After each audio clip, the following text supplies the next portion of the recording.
Ya, kita tahu semuanya sebetulnya Taliban itu satu kelompok ya, satu kelompok atau milisi Muslim dengan berbagai sebutan selama ini disebut-sebut. Ada kelompok Muslim militan disebutnya, ada menyebut Islam konservatif, ada faksi religius, ya, ada nasionalis Islam Sunni dan sebagainya. Orang-orang menyebut seperti dalam kategori yang berbeda-beda.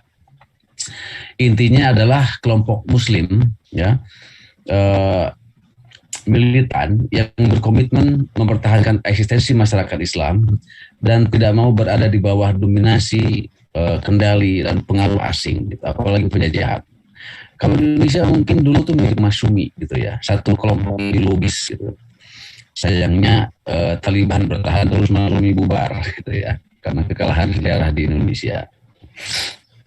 Kalau dulu ketika piagam Jakarta itu tidak dihapuskan atau tidak diterima dan perdebatan terus dilangsungkan, bahkan umat Islam tidak mau sampai kata misalnya konflik bersenjata atau perang saudara, wah ini sejarah Indonesia akan lain ceritanya, ya, mempertahankan syariat Islam itu.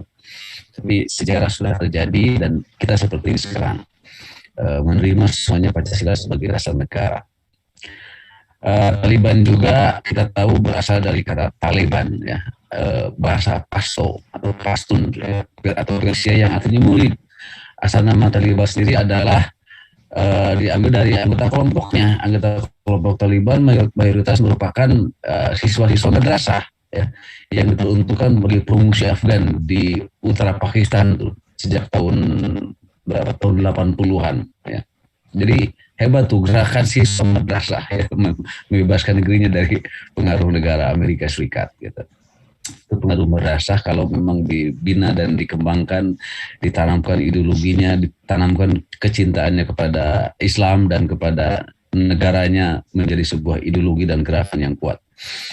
Ya, itu Taliban itu ya, kita tahu semuanya. Dulu sangat bercitra buruk, ya, karena alam pikiran kita, epistem itu dikuasai oleh alam pikiran Barat.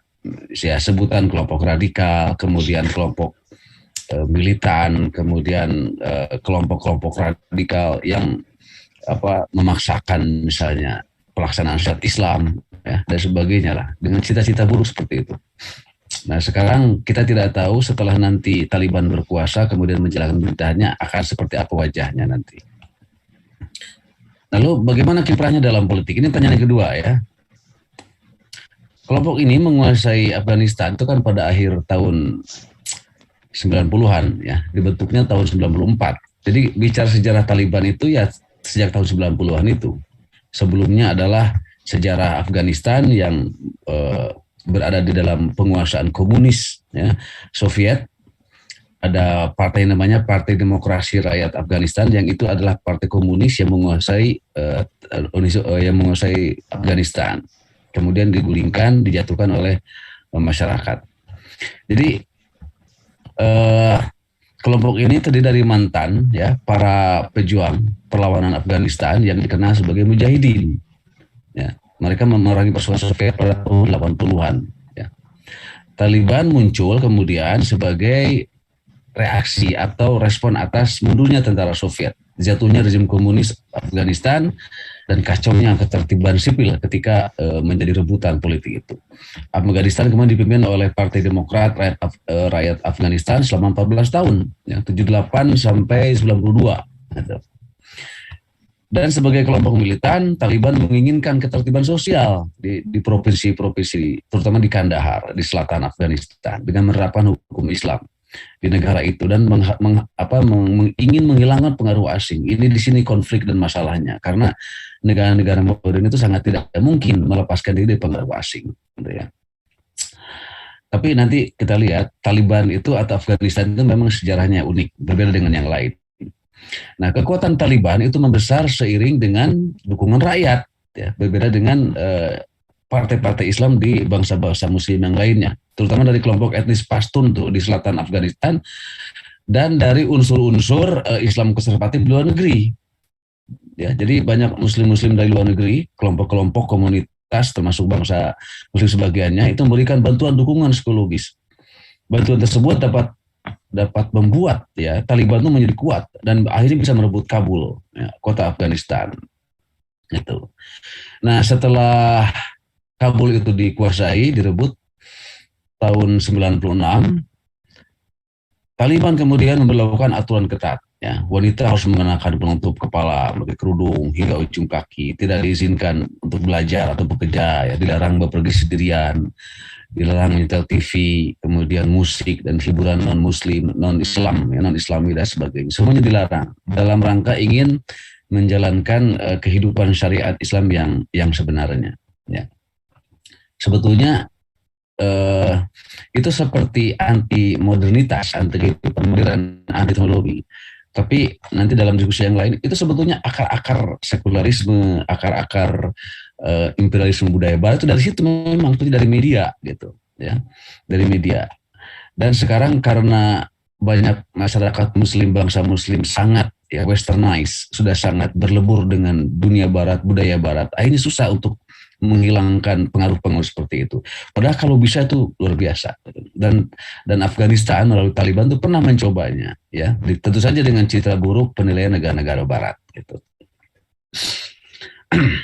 Banyak masalah di Indonesia, masalah moral, masalah kebebasan yang tidak terkendali, masalah dekadensi moral segala macam itu sebetulnya berakar juga pada media yang tidak terbendung, pada media yang tidak bisa dicegah, diantisipasi dan sebagainya. Ya, tidak diatur oleh negara.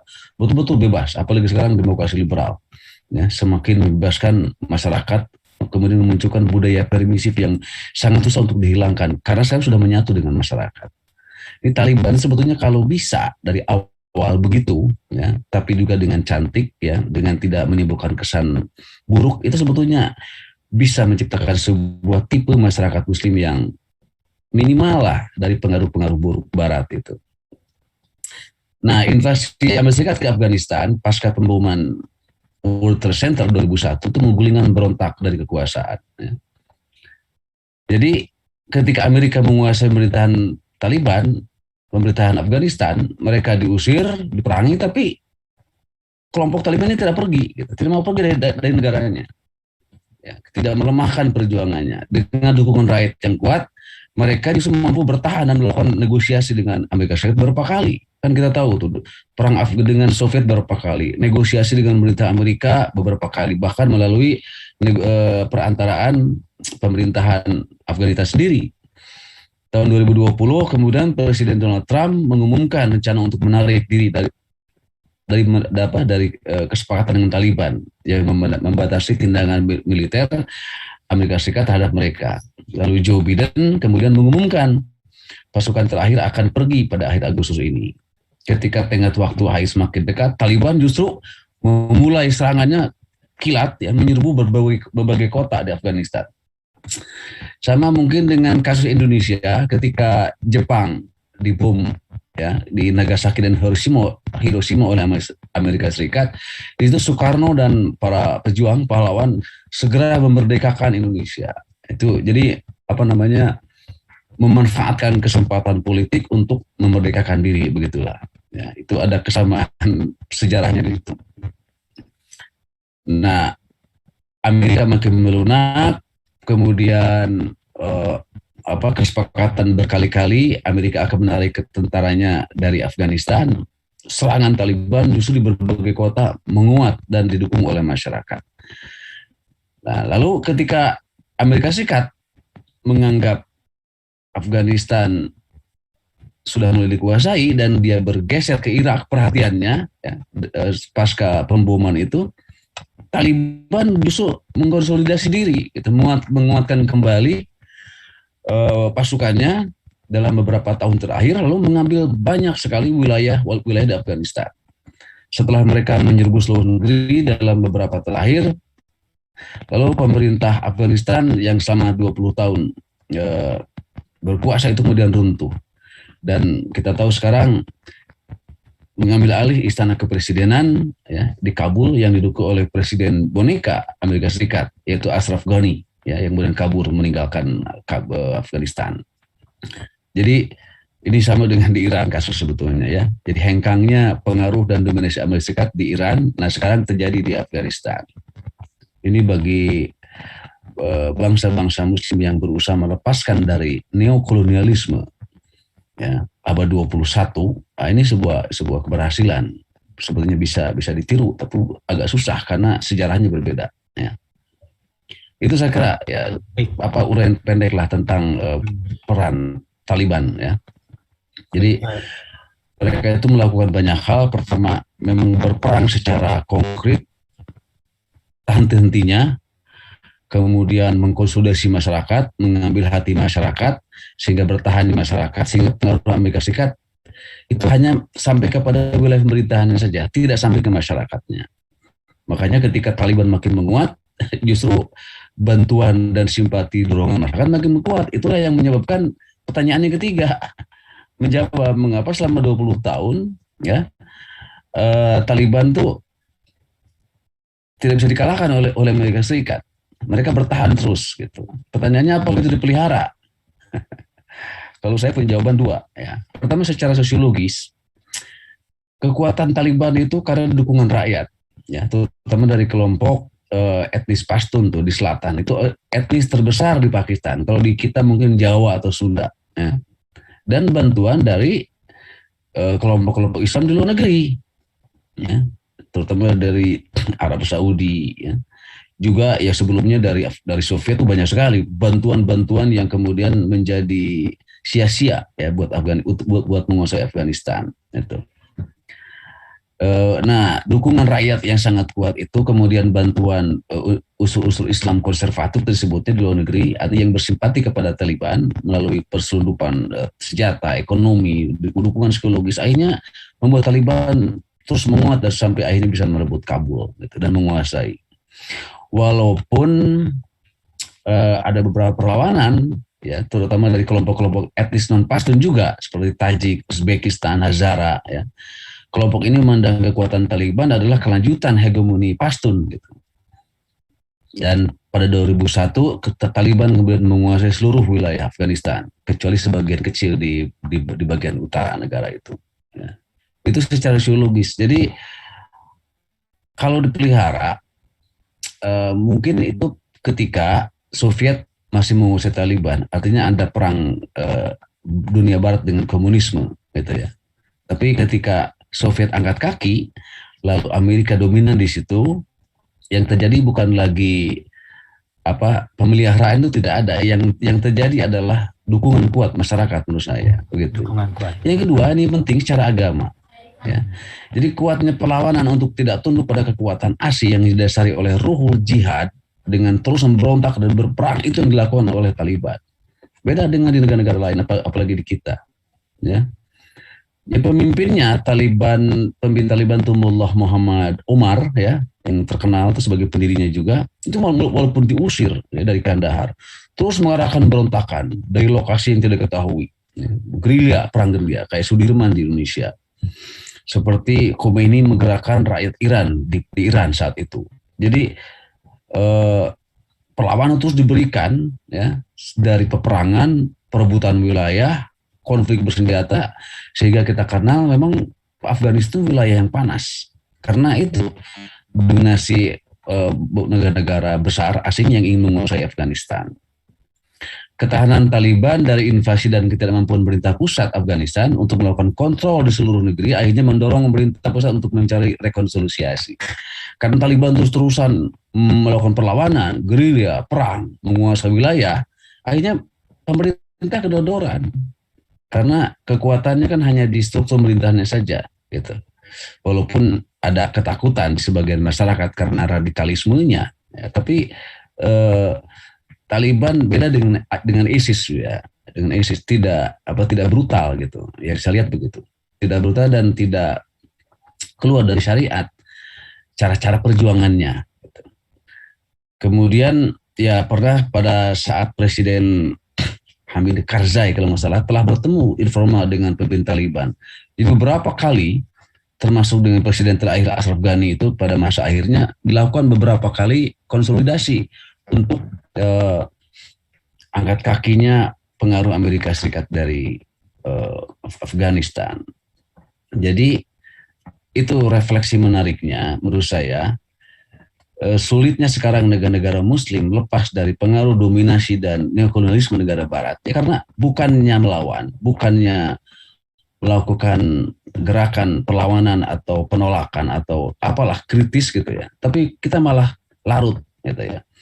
Indonesia ini sejak merdeka pertama sudah menerima demokrasi.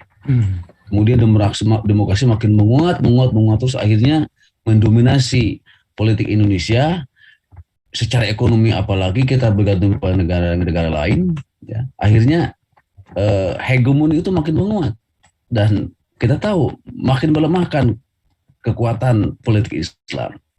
Partai politik Islam di kita ya, tidak ada yang kuat ya.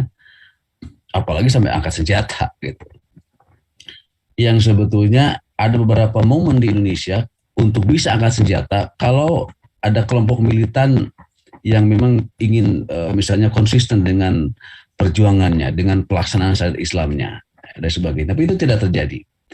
Nah, secara sosiologis dan kultural memang wajar. Kita ini bukan daerah panas, bukan daerah konflik ya, bukan daerah peperangan dalam pengertian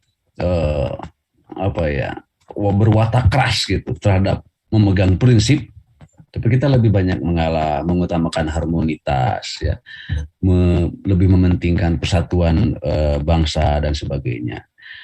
Yang itu bagus untuk menjaga kestabilitas negara dan pemerintahan bangsa, tapi buat kepentingan Islam sendiri malah itu menjadi bukan blunder terjadi pelemahan sistematis gitulah yang diakibatkan oleh kuatnya dominasi pengaruh asing, apakah melalui politik atau apalagi secara ekonomi ya, atau melalui hutang. Itu sekarang kita tidak berdaya sama sekali.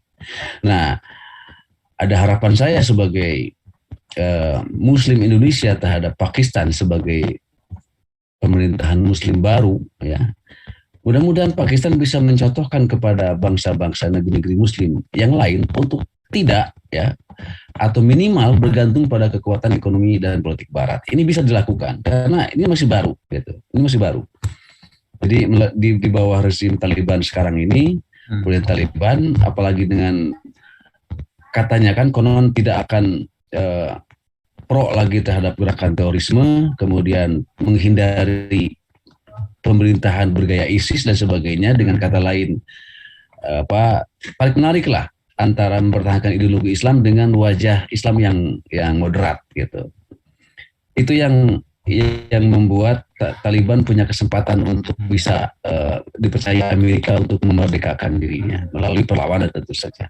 Tapi yang menarik adalah karena bangsa-bangsa Muslim sekarang hampir sulit ya, melepaskan pengaruh Barat secara politik dan ekonomi, Taliban tuh kalau mau konsisten dari awal dari sekarang itu bisa membangun satu tipe ya, prototipe masyarakat Muslim yang lebih mandiri, misalnya tidak bergantung kepada hutang, ya, membatasi pengaruh buruk dari misalnya westernisme, budaya Barat dan sebagainya. Tentu saja dengan secara fleksibel dan cantik. Tapi prinsip itu ditegakkan. Itu hanya bisa dilakukan oleh sebuah negara baru. Indonesia seperti sekarang. Untuk membangun kembali agak susah kalau kita hanya menggunakan tambal sulam.